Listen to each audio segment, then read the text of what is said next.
நம்ம ஹீரோயின் ரொம்ப நாளா ட்ரை பண்ணி பாக்குறாங்க. அவங்களுக்கு பாய் ஃப்ரெண்ட் யாருமே செட் ஆக மாட்டேங்கிறாங்க. பேசாம நம்ம ஆர்டர் போட்டா என்ன அப்படின்னு அவங்க ஒரு பாய் ஃப்ரெண்ட் ஆர்டர் போடுறாங்க. எனக்கு சென்சிட்டிவா வேணும் அப்படின்னு அந்த பையன் அடுத்த நாள் காலையில டெலிவரியும் பண்ணி விட்டுறாங்க. அவங்கள ஆன் பண்ணி விட்டு இவங்க சாப்பிட உட்காந்துருக்காங்க.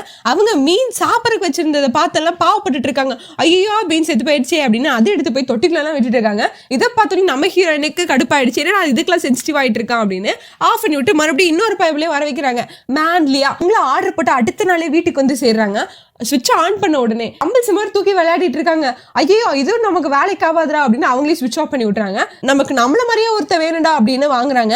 ஆனா அந்த பைபிள லொடலோட பாத்ரூம் போனா கூட பேசிக்கிட்டே இருக்கு. இதை பார்த்தோட இவங்க செம்மையை கடுப்பாய அவங்களையும் ஸ்விட்ச் ஆஃப் பண்ணி விட்டுறாங்க. ஒரு புக் ஆர்டர் பண்ணுவோம் அப்படின்னு ஒரு புக் ஆர்டர் பண்றாங்க. அப்போ ஒரு டெலிவரி பாயை பார்த்த உடனே உங்களுக்கு ரொம்ப பிடிச்சி போயிடுது. அடுத்த நிமிஷமே டும் டும் டும் தான். உங்களுக்கு இந்த மாதிரி ஒரு ஆப்ஷன் இருந்து நீங்க எந்த மாதிரி பையன் வேணும் அப்படின்னு ஆர்டர் போட்டிருப்பீங்கன்னு கமெண்ட் பண்ணுங்க. நெக்ஸ்ட் சந்திப்போம். Tata bye.